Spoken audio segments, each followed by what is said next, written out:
Online, on Radio Player, and on 106.6 FM. This is Wycombe Sound, the Wycombe Wanderers Show. Good evening and welcome to the latest edition of the Wycombe Wanderers Show with myself, Colin and Bob. You'll notice I haven't numbered it this week. No, I was waiting for that bit. We're not counting, but if you are counting, it was 8 last week. OK, thank you for that. Yes, we have got lots of good stuff coming up, so we will be reviewing the win over Sheffield Wednesday and the win over Birmingham City. 6 points. 2 wins, back to back. 2 wins, back to back since we were last on air. What is going on? How fantastic. What a time to be alive. First away win in the Championship, which followed the first win in the Championship, whatever next. And obviously lots has happened actually since we were last here. So Gareth has been rushed to hospital to have a back operation. Sheffield Wednesday have had their points deduction halved, which meant that we sort of like were a little bit of a yo-yo yesterday in the division. We were 23rd for the beginning, then dropped down to 24th just before kick-off. But luckily, our victory last night then lifted us up to 22nd. And a new signing has arrived, also called Gareth. Yes, indeed, with an A rather than an E. We are going to be hearing on tonight's show from Pete Couhig, the Chief Financial Officer of Wycombe Wanderers. And lots more besides, also from the manager as well, who spoke to Matt Cecil on the Chairboys Live this week as well, which will be fantastic to hear from him and to see how he's doing in his recuperation. We'll be hearing from David Wheeler and Scott Cashkett as well. But first, it seems a long time ago, doesn't it, Saturday? Yeah, I know, we always say that, don't we? But it did. It was a while ago. The game against Sheffield Wednesday. It was a right blowy old affair at Adams Park. It definitely was a bit of a match as well. Whereas some of the other games, particularly like Watford, Norwich, Reading, you've really got the impression of quality, sort of like from the opposition, and very much we lifted our game to that quality. Saturday's game against Sheffield Wednesday, it was a sort of bottom of the table scrap. But again, we were fantastic. We competed well throughout, and definitely were well worth our win. And when did you know Gareth wasn't going to be in charge? So that was when I arrived at the ground. I suddenly heard whispering rumours that Gareth wasn't around. So I thought, right, actually, do you know what I'm going to do? I'm going to go and speak to Matt Cecil, and actually managed to get an interview with Matt. And he was being very calm about it all and was saying, well, yes, Gareth has had a problem with his back for quite a while now. It's all in hand. Everything is fine. Not wanting to panic everyone. And of course, Dobbo has been in charge before. So an away game at Accrington back in 2014, I think it was, when Gareth was ill, which we drew. So this isn't completely unprecedented, but clearly, actually, then what we've learned since, and what we'll hear from Gareth a bit later on in the show, is that actually, it did sound slightly more dramatic than possibly it was being made out before the game against Sheffield Wednesday. And so nice to get the win. Such great reward for, as we've spoken about in previous episodes of the programme, where refereeing decisions haven't gone our way, where goals that should possibly have been given haven't been, and all sorts of other things which have gone against the team's favour. Yes, and I think it's such a good reward, because all of us who have seen all of those games, whether you are part of the club or whether you're a fan, we knew that actually, we were all in a bit of a false position, and and everyone was sort of saying, there've been some horrible media, sort of like slatings of Wycombe over the last couple of weeks. What on earth are they doing in the division? One journalist saying, we were stinking out the bottom of the Championship or something, which was just vile anyway. But we all knew that actually, well, no, we weren't being completely outclassed. We were just being a little bit unlucky, maybe slightly naive in those first couple of games, but really we were playing really well. We were competing, and certainly we weren't getting some decisions, and we were just being a little bit unlucky. Last 2 games, that's completely changed. We definitely deserved the win over Sheffield Wednesday, and we deserved the win last night as well. Probably Birmingham edged it in the first half, and clearly they went in 1-0 up at half time, but second half performance from the Chairboys last night was absolutely fantastic, and Birmingham couldn't cope with us. And so you spoke to the assistant manager on Saturday. I did indeed, yes. So I started off by asking Richard what part Captain Cook had played in the victory over Sheffield Wednesday. Yeah, so it was something that we looked at the start of the season. As we were framing the season, we spoke about Captain Cook's 4 ships. So when he was out on these voyages of discovery, we said this is a voyage of discovery for this football club. And the 4 ships were called Resolution, Endurance, Discovery and Adventure. And we said these are the 4 traits that we're going to need to go and attack this division in. There's certainly going to be a sense of adventure for us. We're going to have to discover and learn very quickly, and endeavour and resolution and resilience is what this club's all about. So we've got to bring that to the fore, because that's our strength, and I certainly think that those 4 things came into play today in our performance. Definitely. I mean, for periods of the game you were under quite a lot of pressure and you soaked that up so well. Yeah, absolutely delighted with the way we defended today. They threw caution to the wind and quite early in the second half as well. So we had to deal with that, and I just tweaked the formation a little bit just to deny a little bit of space, and they were reduced to sort of throwing crosses in. They didn't really create anything clear cut. But the 2 centre halves, once again, magnificent in dealing with danger, and Rocky commanded his box well today. So, from back to front, I thought we put a real shift in. David Wheeler's had quite some weeks, so he was helping to feed school kids on Thursday and Friday, and then scored the goal today. Yeah, maybe that's karma. Maybe he's got a little bit back for what he deserves. He's a terrific lad, Dave Wheeler, a real deep thinker, and I really enjoy having conversations with him. He's a bright lad, and very intelligent. So absolutely delighted for him that he's got the goal today. It's something that we'd worked on, we'd spoken about, and he's nailed it when we needed it. Really pleasing for David Wheeler as well. Yeah, absolutely. David Wheeler, as we said, did fantastic things last week, and I know that he will say, that actually, he was only a small part to play, but he was behind the initiative that ended up where the club were giving away free takeaway food, and I also spoke to him after the game as well. I won't keep you very long because I know that you've had an ice bath and I'm cold, just even thinking about that. Yeah. What a fantastic result today. Yeah, really, really chuffed, really happy. I think we deserved it today. I think we defended incredibly well all over the pitch, and we were dangerous. We had a few other chances that on another day go in. So, yeah, I think it's positive moving forward. We're so used to seeing either JJ scoring from a corner or Anthony Stewart putting them in. Are you trying to add your name to that list? Yeah, definitely. I think, I've done it in the past, so I'm happy that I've got the goal today, and hopefully I can keep adding to that. You've had a fantastic week as well. Clearly, you've scored the goal today. You've also been instrumental in the meals campaign on Thursday and Friday. Yeah. I mean, my contribution was relatively small in comparison to a lot of other people. So much went into it from, Rob running with it from the start, and people donating the food and donating their time. It was a huge collective effort in the community that brought it all together. And the thing that comes out of it is that lots of hungry kids, lots of hungry people in the community get fed, and there's nothing much better than that from a moral point, from an ethical standpoint, and for the club to have that impact in the community, I think is such a positive thing. It's one of the wonderful things I think the football can do, a football club can do. I couldn't agree more. And I think we have that platform, as a club and as players, that we can do that with not a great deal of effort from my perspective. So I'm really pleased that we got it done, and hopefully we can move on towards the Christmas period when people are really gonna need some help, that we can do whatever we can. Does sound really nice of David Wheeler to, as we say, not only get involved with the free school, the free lunches, but also, of course, to play such a key role in that game as well. Yes, yeah, absolutely. He did play really, really well. Obviously got the goal, and just the whole team just seem to improve every week. In particular, the loanies have been fantastic. But what's really, really impressive actually is how the other players have come up to their level. You're not watching it really thinking, wow. Possibly with Anish Mehmeti slightly, who just is one of those talents. But everybody else, Dennis Adenran just fitted in so well. And the other players are playing so well around him, which again, is credit to them, because, some of these guys obviously were with us in League Two, and they're competing in the Championship. Scott Cashcat, looks like a Championship player, possibly ready to go up to the next level. Fast forward to Wednesday night, and so eventful as well. Obviously, we knew at this point that Gareth wasn't going to be in charge for this game, but we heard before kick-off that Sheffield Wednesday had their points deduction halved, which meant that Wycombe started the game bottom of the table. Yes, I know. And Dobbo did admit that actually he wasn't aware of that beforehand.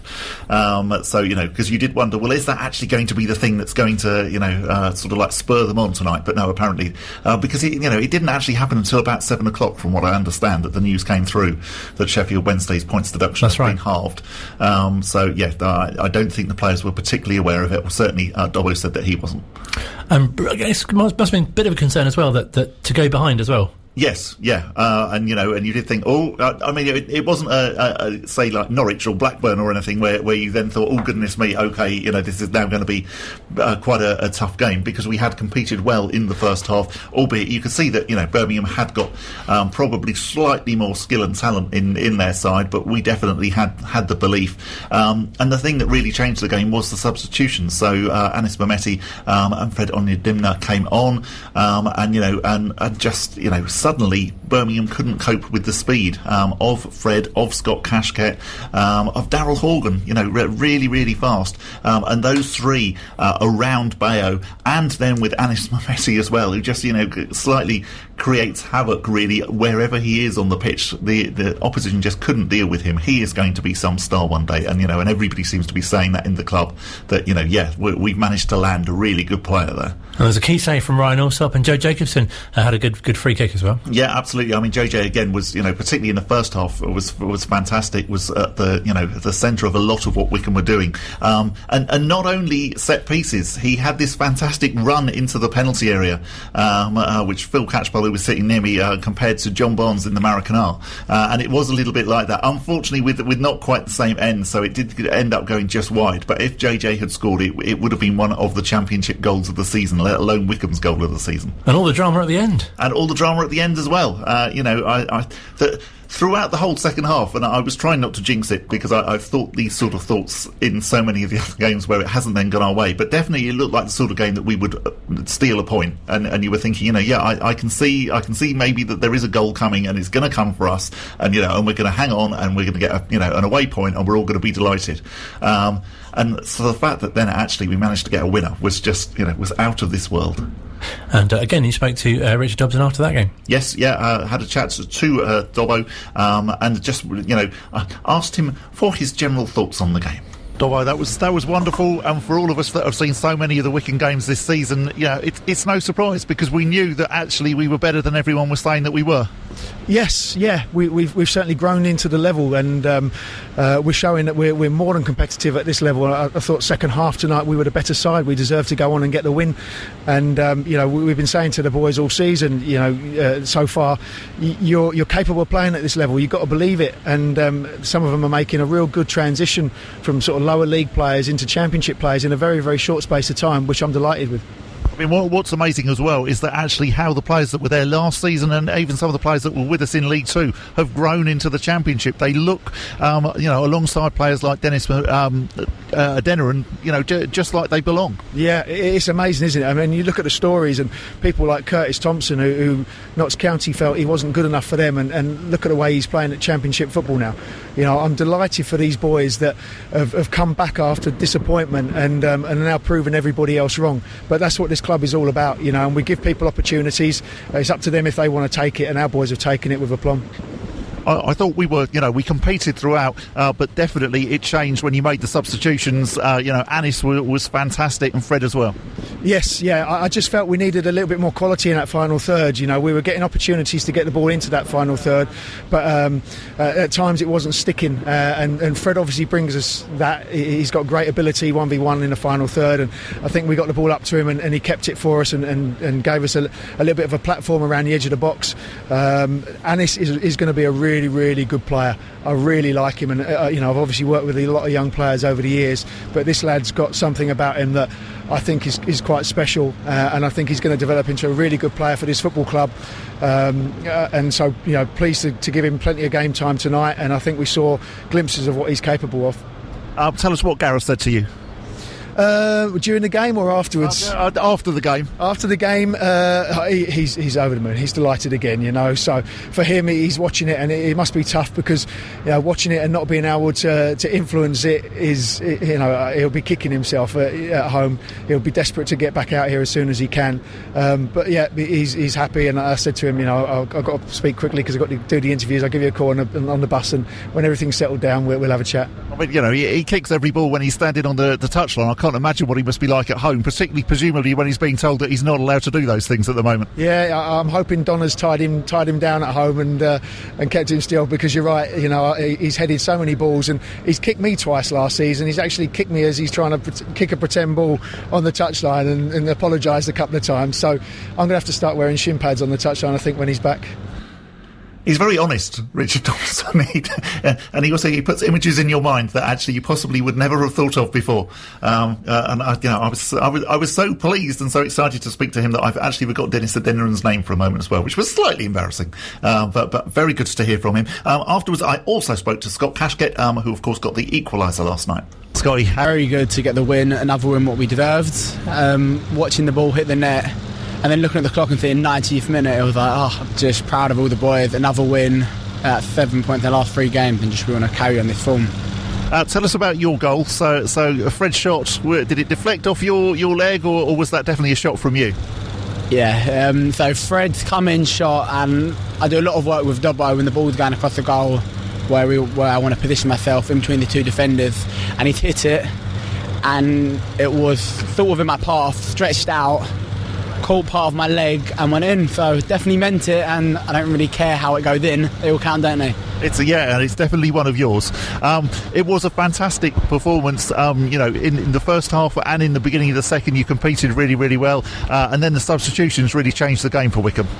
Yeah. So Anis is young, and I don't think he plays the age he is, and he's going to have a great career ahead of him. But I think Fred absolutely changed the game, just with his pace and how we run the defenders. So very good. So with the boy they just played, obviously he's going to be a bit tired, and then bringing a fresh leg and just shows how the strength of the squad. People tired, fresh legs come on and make a massive impact. Yeah, and I mean Birmingham couldn't cope with you. To be fair, I was on the pitch, so that's how it looked to me. Slightly different view, but referees aren't really helping us at the moment. But I think it just shows the strength of our squad, of our team, the boys on the pitch, who everything's against them, and we're still fighting, and now the results are starting to turn for us. Tell us sort of what happened when the final whistle went, and then also the celebrations in the dressing room afterwards. So the final whistle went, and we won. So yeah, that and I think it was like a relief. Obviously, always a relief. 1 goal, and you just want that final whistle to go, especially with a late goal. We had a little team huddle. Like Bayo said a couple words. We're going to stick together no matter what the results are. And then in there, everyone's obviously tired, but a little bit of dancing, a little bit of singing, and then off now we've got the trip home. Fantastic, that's what you want after a game. A little bit of dancing, a little bit of singing. It really is. I found it interesting, his response to my point that, you know, it actually, well, after those substitutions, you were all over them, because very much that's how it looked from where I was sitting. But interesting that clearly, actually, as a player, you know, you have a completely different view of it. And although Scott didn't say, no, it was still tough or whatever, that I think is really what he was implying. And yeah, just different, interesting how different the perceptions can be, whether you're watching or whether you're actually playing in the game. Still to come on the Wycombe Wanderers show this week, we'll hear from Chief Financial Officer Pete Couhig, and Manager Gareth Ainsworth chats to Matt Cecil as well. This is Wycombe Sound. Welcome back to part 2 of the Wycombe Wanderers show, and we were both lucky enough to speak to Pete Couhig earlier this week, and this came about after you is collared him too strong a word? I was very impressed to see when I left Adams Park on Saturday at about 6:05. It was cold, it was chilly, and there was this guy basically sort of like lugging big bags of what I assume was football kit into the back of a van, and as I walked past I realised it was Pete Couhig. And so we had a chat, and I did say, look, I'm so impressed that you're doing this, and he was just, sort of very much like, well, he's a hands-on guy. So I then said, well, look, will you come in and speak to us on the Wycombe Wanderers show? And so he came in on Monday afternoon. I think he probably caught me maybe lugging one bag. It was probably a little bit of good timing, but that's just how we were going to be. We're going to be hands-on. I think most American investor groups that have come over to England to purchase football clubs, with only a few exceptions, have invested passively rather than active management. And when Rob and I had started discussing how we were going to do that, one of the reasons it worked is, I had sold a company. I was in a little bit of a midlife retirement and, was available to actually manage the business and help run the business and live in it. It's just, and it's also part of how we've just run every business I've ever been involved with. Even the leaders of an organization got to get their hands dirty. Some of the great stories about Wycombe that really knew we were buying into the right club were, reading in that, Gareth and Dobbo and nobody at our club is afraid to do any bit of work that's required to be done. We probably have the fewest number. We definitely have the fewest number of employees of any championship football club, and probably most League One clubs.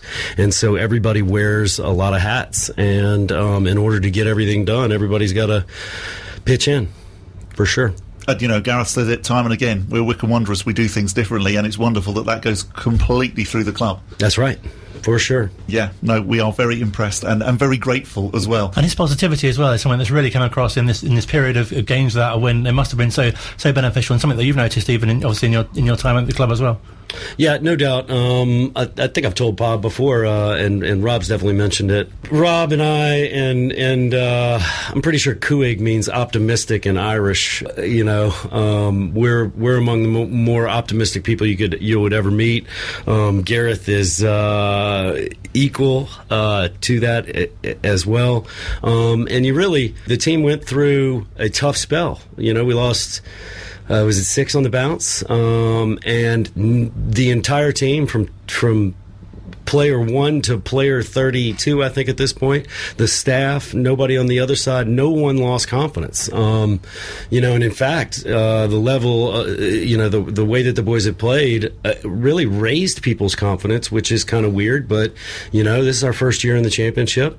It takes a little bit of time to find your footing. I think the boys found it very quickly, and honestly should have had results earlier than we did. But told Alex Samuel earlier today, my confidence yesterday is nearly exactly the same as it was a week ago, just because how well the boys have been playing.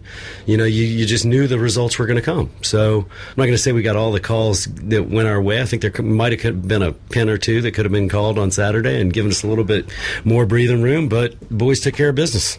And it was so deserved as well. I mean, particularly after, say, the Norwich game. I interviewed Gareth after that, and I really, I was fuming, and I wondered what I would find.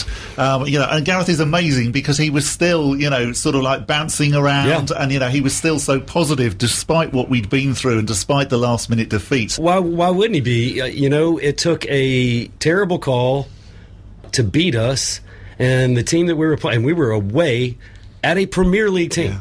Yeah. They have been bouncing back and forth between the Premier League and the Championship for several years now. The amount of money that they have to spend because of parachute payments when they drop, and then the Premier League money when they make it. Norwich has invested a lot of money into their facilities and into their squad. And so to watch our boys not just compete against them, but really to be, at the end of the 90 minutes, every single person was disappointed that we didn't get at least 1 point. And so to do that against a quality opponent like a Norwich can give you confidence, even in a loss, for sure. It must be so pleasing as well that the players that you've been able to bring in during the summer as well, in the close season, the transfer window.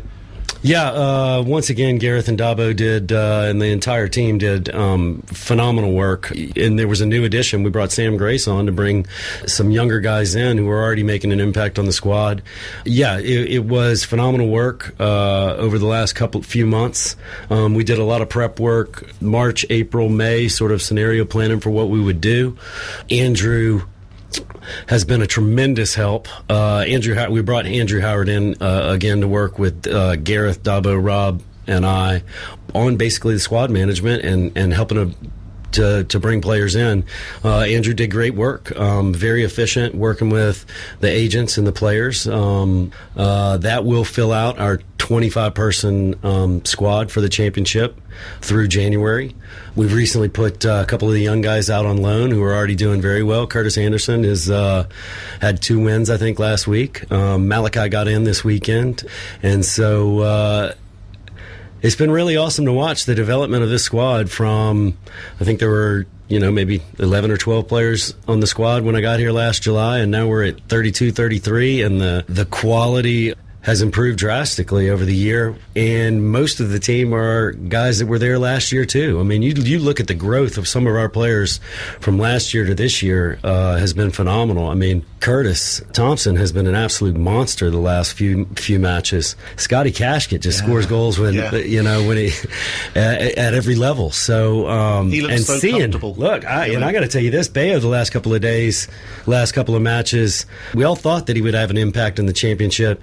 To me, he's almost more effective in the championship against these center halves than the League One, League Two guys historically who may have had to put up. There's nobody like Bayo, but had to put up with similar type players rather than the typical championship forwards. So to see him out there, man, collecting the ball and dishing it off these past couple of matches, man, he's been a wizard up top. So good to see that happening. Yeah, it has been, and exactly as you say, I think Bayo could probably do a job in the Premier League because he's that good at, at bringing the ball down, laying it off. He's a fantastic footballer and doesn't nearly get enough credit actually for that. I agree. One of the funny jokes that gets, that he says is that I don't have good touch for a big man. I got good touch. Yeah. And he really does. I don't know anybody that really has better touch collecting a ball. I mean, he can basically catch it with his chest. And then, his feet and just dishing it off with his back to the goal. We created 2 or 3 or 4 chances on Saturday. So, to me, our team is a lot of fun to watch. And I know everybody wants to play tiki-taka and watch their center halves pass it back and forth 1,000 times. To me, that's the most boring. Anybody wants to watch that. They do. They claim they do. But after that match on Saturday, everybody's looking at the stats, and I can promise you, we feel proud when we win with less than 30% possession, especially because we are creating chances left and right up top, and we play exciting football. Yeah. And the game, maybe some people prefer to watch center halves pass it back and forth, but that's not us. You don't get ruled on artistic merit in football. You get ruled on the number of goals you score, and we score goals. Correct. We deserve where we are. Definitely. You mentioned a little bit with regards to, say, development of the stadium. How is that going? And also, what are your plans for, you've only just got your feet really under the desk, and then fans obviously were taken away. What are the plans for when the fans are back? Well, we had a fully formulated plan. There had already been some test events all over the all over the UK. There had been test events all over the place. Everybody in the football pyramid had come up with COVID-friendly plans and a way to allocate a certain number of seats given the restrictions. And that was kind of pulled off the table last minute. It was really painful because we were on the precipice of having supporters back in. And so to get that pulled back was very frustrating. On another level, because we have so much work going on around the stadium, it's probably helped us get some of that stuff done hopefully sooner rather than later at a little bit quicker pace. But what it also does is that it puts us more in alignment with when the digital infrastructure project will be finalized, will proceed when supporters are let back in the stadium, and that digital infrastructure is going to solve a lot of the problems that we've had historically with the ticketing software, the turnstiles. It's going to make that a whole lot easier now that everybody can be scanned in. I'm sure you've heard we've got 100 new display screens all over the stadium. I know everybody's been a little frustrated over the last 10, 15, 20 years that when they go into the suites, the TVs are possibly 20, 25 years old and don't necessarily, like most of our TVs, I don't think you can actually see the score in the corner because they're all analog and the world is digital now. So the screens are going up. They're almost, and we need the digital infrastructure to be finalized to be able to deliver all the channels we have. I think historically we've only been able to choose between 4 channels. Now we're actually going to have all of them, which would be fantastic. fantastic. Make it a lot better for people to show up early, watch the early matches, stay late, watch late matches, and sort of enjoy a day out at Adams Park instead of getting in your car and getting mad at the traffic. So anything we can do on that front. Getting closer to the light, the fourth pylon getting installed. One more special little surprise that we actually started installing today that'll hopefully be up, that will be up before the next match. So there'll be something for everybody to look forward to there. Any plans for any tailgate parties? Because clearly you're from a bit of the world that does that very well. Yeah, Chairboys Village was getting there last year, and we spent a tremendous amount of time and have been working on plans for a new, much bigger, much better Chairboys Village for everybody to congregate before the matches. Because one of the things that's limited people from getting here early historically have been, last year we had some tents. It wasn't much space, so if the weather was a little bit shady, it wasn't a good idea to come. But it's going to be a much bigger, expanded version. Well, when we choose to build it, because, when Boris canceled fans coming back in, that was really a moment where we had to consider. We got two different budgets approved, basically. One was no fans in, one was fans come in to the 2,500 level. And so, considering we've taken season ticket money in, we don't know how much refunds are. It happened 2 weeks with the window in the window. And so, we had to look at, what funds we had available to sign players, and B, the funds that we had dedicated towards certain projects around Adams Park and the training ground. And so, Chairboys Village, which is obviously being built for fans in attendance, is on, I'm not going to say hold, but it's not like we're pushing the pedal to the metal trying to get it done as quickly as possible.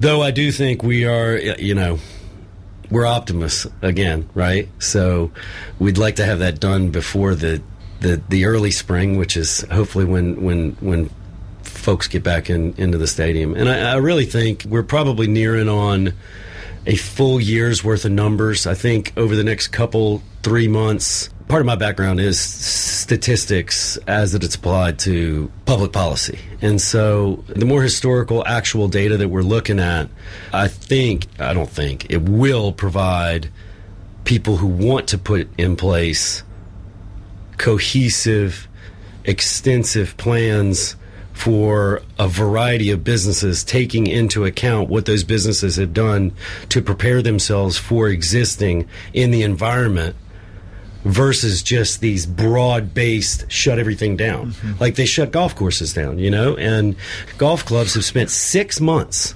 preparing themselves and done very well. Like in 2 months, they came up with game plans on how to provide golf under COVID restrictions. And 3 or 4 months of activity doing so. And so I think hopefully the data will lead to better policy. Yeah. And I think it will. And I think, without wishing to go into all of the politics of it, I think it's frustrating for fans in this country because we can see our friends across the Atlantic. They're watching NFL games, they're watching the World Series, and in Europe as well. Some fans are being allowed in, whereas here we have this mad thing as we had at Carrow Road, where fans were being allowed in to watch in a lounge, but weren't actually allowed to watch out in the open air. You're absolutely right with regards to golf courses as well. How on earth is that not being allowed at the moment? That just seems crazy. It's frustrating for everyone, and it's almost as if everybody in football, because even Norwich, to be fair, had to let fans in. They knew it was crazy as well. Yeah. Everybody in football knows that it's a mad thing what's going on, and yet the government doesn't seem to see it. Agree. It's just and look, I definitely realize that politicians right now are in a very hard spot, very difficult spot. I would just rather see them be more proactive rather than reactive. This is a terrible situation, but terrible situations like this provide for the greatest teachable moments that we can have. And so we just need to keep looking at the data, learning from what we've seen in reality, and adapting our lives to living with this until a vaccine is successful. So what can you tell us about, if this is the right word, how the club is coping financially, without fans coming in? Well, we've been extremely fortunate because moving from League One to Championship, our turnover via the league has increased substantially. Would have increased even more so had we had, 9,000-10,000 person crowds at Adams Park, 1,000, 2,000 people going to away matches every week. It would have been the greatest year in Wycombe Wanderers history. It still is, but it's a little bit thinner than we expected, but we're dealing with it, and we knew, and one of the reasons that we went with the player budget that we agreed to was that we knew we needed to be very financially stable, and this year, just because of the uncertainties out there, everybody talks about clubs going out of business. We're not going to go out of business. I hope everybody survives, but if the doomsayers are correct, that might not happen. And so if it gives us an advantage just to be financially stable this year, that's why we did it.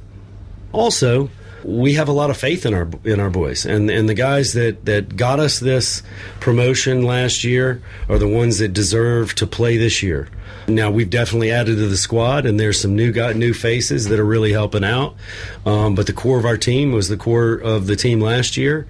So that was a little bit of an advantage as far as us being able to come into this year, not having to spend the kind of money that teams normally do going from League One to the Championship.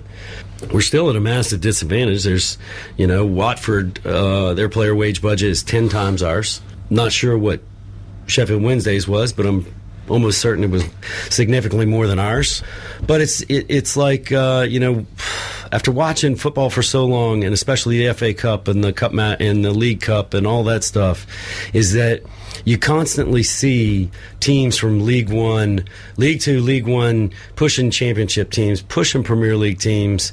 And so there is a bigger gap financially between us and the top teams of the championship than there is talent-wise.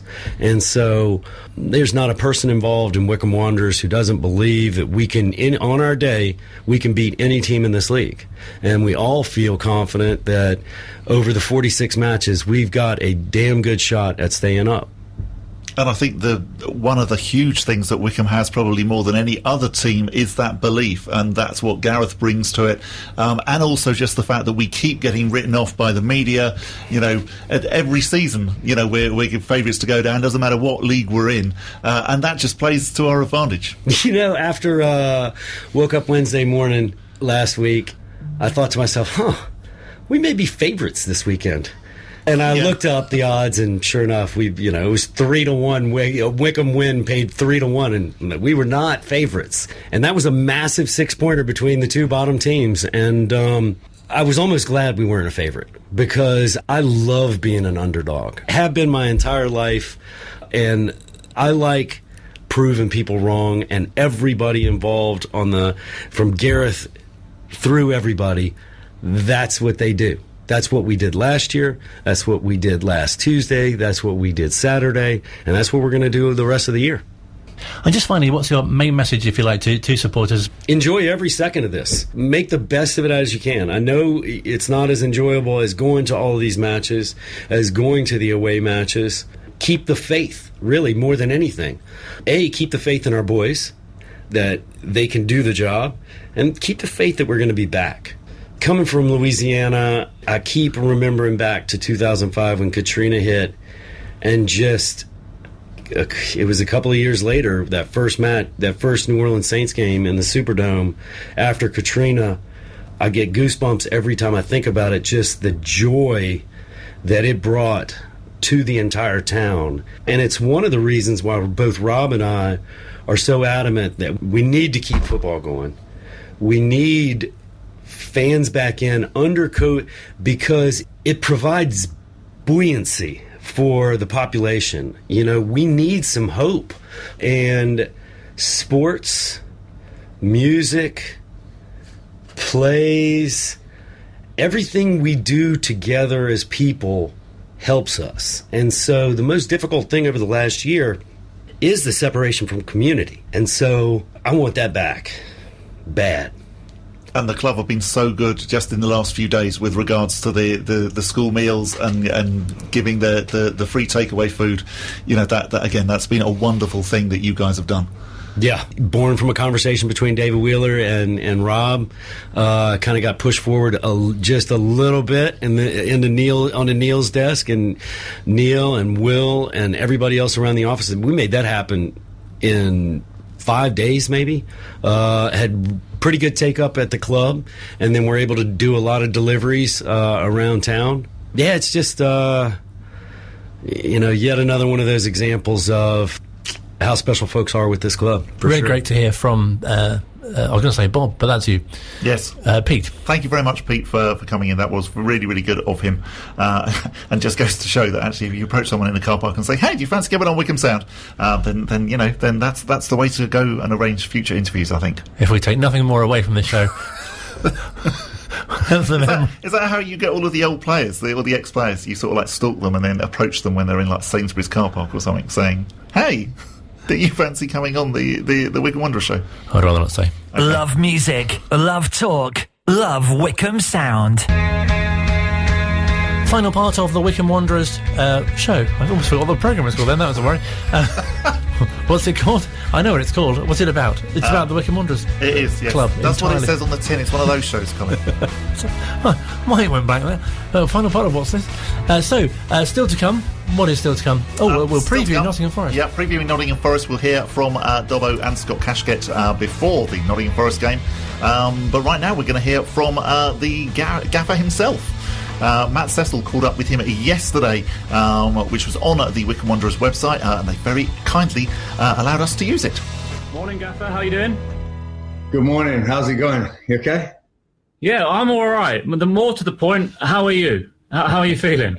Yeah, still in a little bit of discomfort, Matt. You know, it's quite a big up on the Friday, but the win on Saturday made me feel a lot better, and obviously I've been in constant contact with Dobbo and the boys. Got my program off Kean for the rehab. In considering what's happened, great spirits and looking forward to getting back as soon as I possibly can. Yeah, the last time we saw you, you were walking rather difficultly off the pitch after that draw against Watford. Talk us through then the next few days for you. Yeah, you're on operation table and not at the game.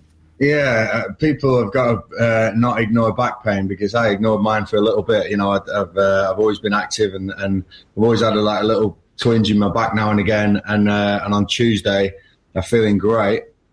I ran up the stairs at the training ground, actually, just buzzing, because we had Watford on TV and I knew how we were playing.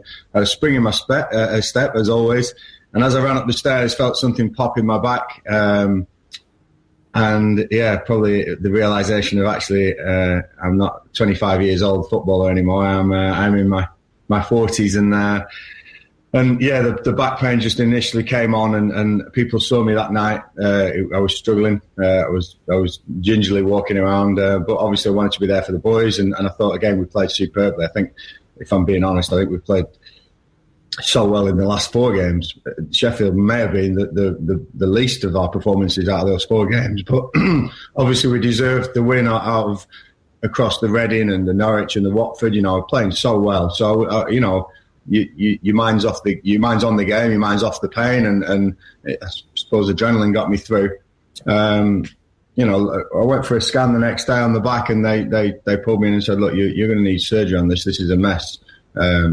Your disc has collapsed into your spinal cord, and it's not looking great, you know." So we talked about epidural, and I said, I'm a football manager. I don't want to be out of work. I don't want to be out for a period of time.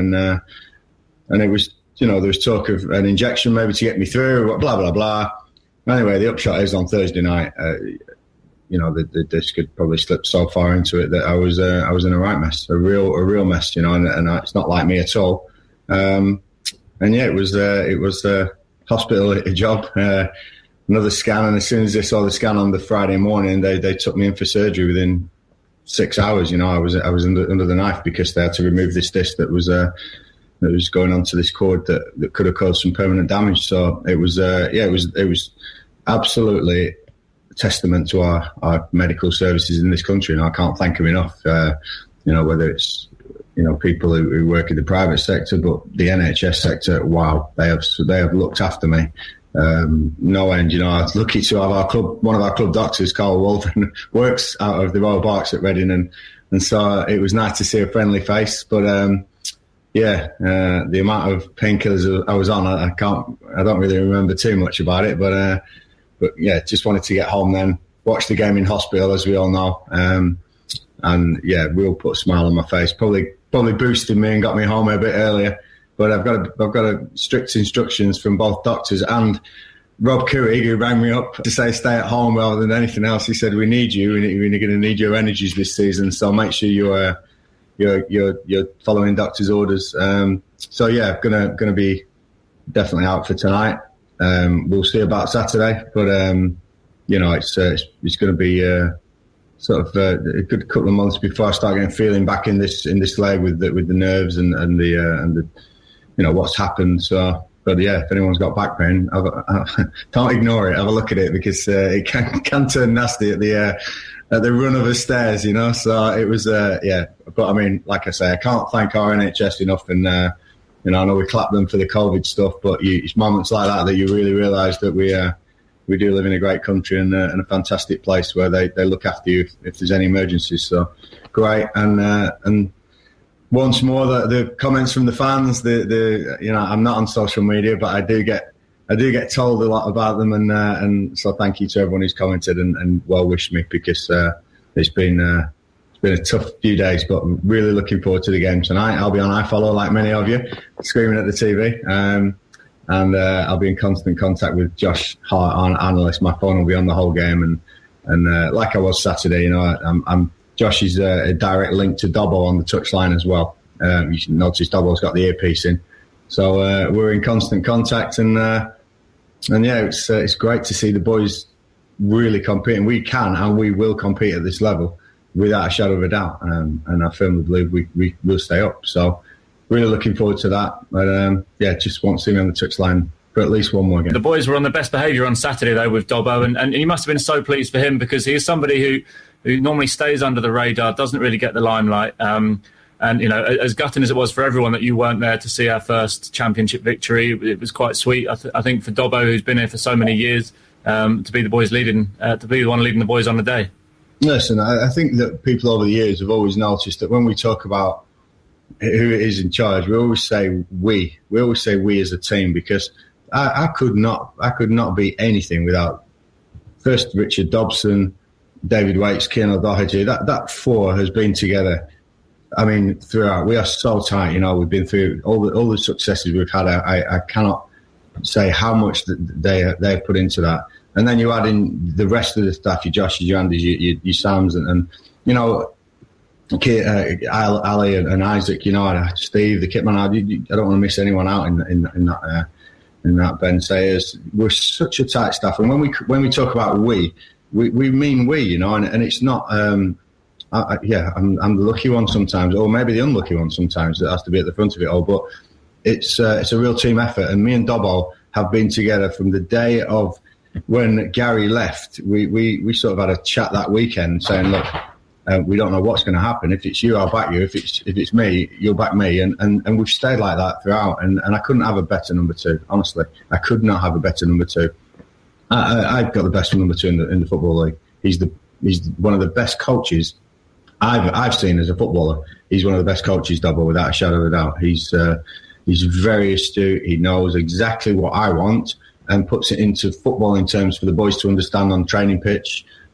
He's magnificent with the set pieces, what we do. And it's funny because I rang Josh up on Saturday and I said, Josh, the midfield look really leggy. I said, Dennis looks a little bit leggy. I said, he's a young lad, he's played a lot of games. And within 12 minutes, I think Dobbo had changed him in the second half.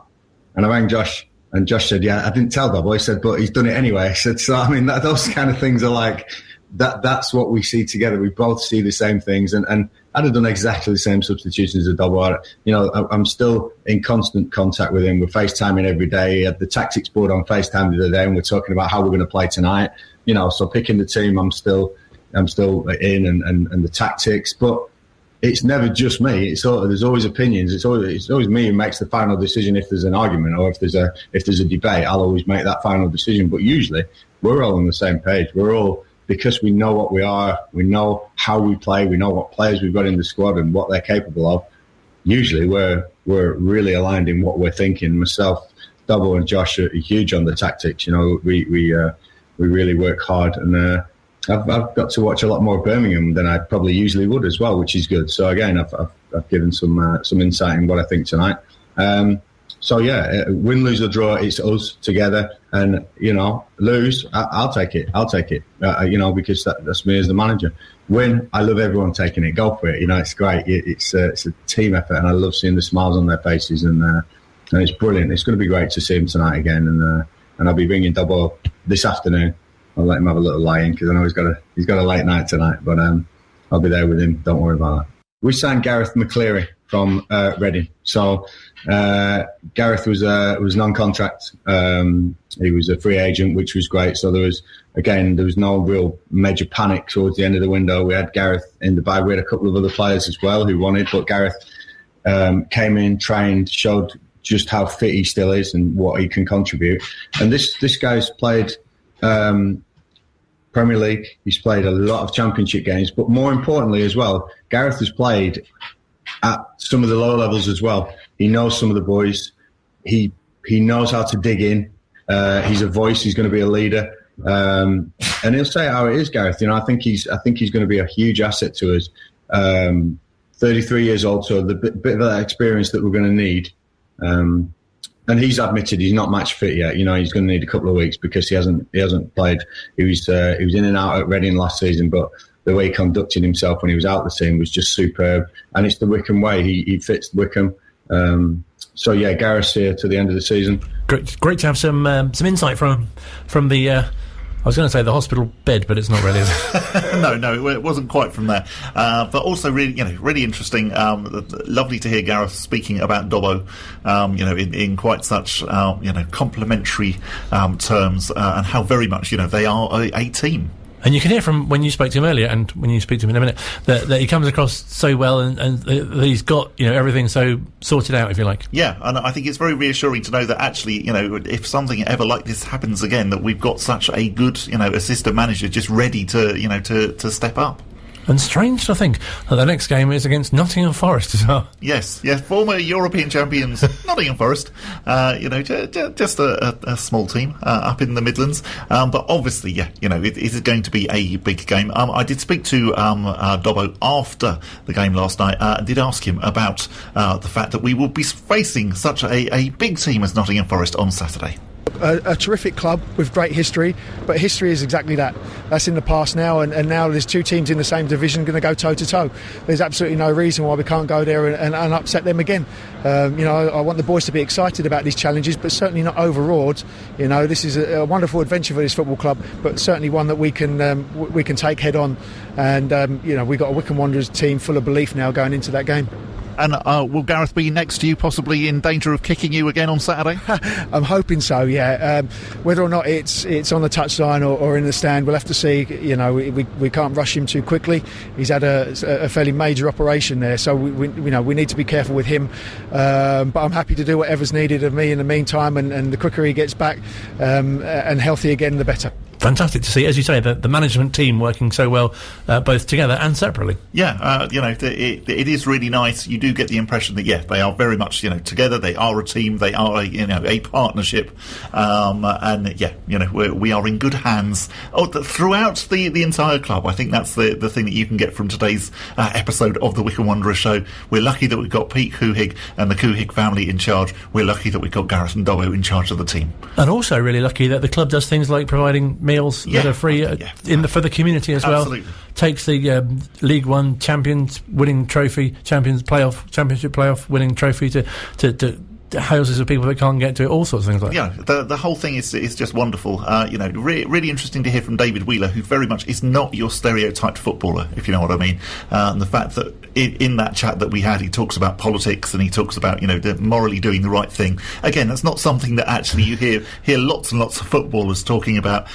So, brilliant as well that we've got somebody like that in our team.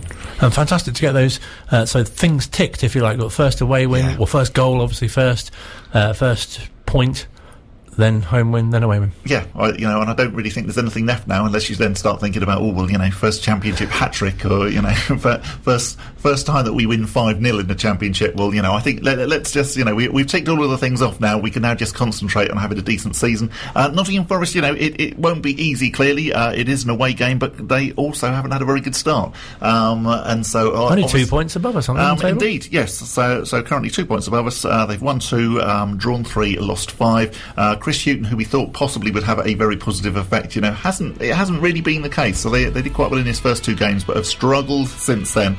And as I think I've already said once today on Wycombe Sound, we currently do have, if you just take the last 2 games, we have the joint best record in the division because there is only ourselves and Queen's Park Rangers who have won the last 2 games. A very positive time to be following the club. There's a real sense in there that a corner's been turned. We've sort of got our feet under the table in the Championship now. Yeah, we're comfortable now. We know what we're doing. We know what we're about. And I think the results will come. Thank you very much for listening. Join us next week at the same time. There is a podcast available as well, which you can find in the usual podcast places as well. Again, thank you very much for listening and enjoy the week. And thank you to Pete and to Matt Cecil as well for arranging it all.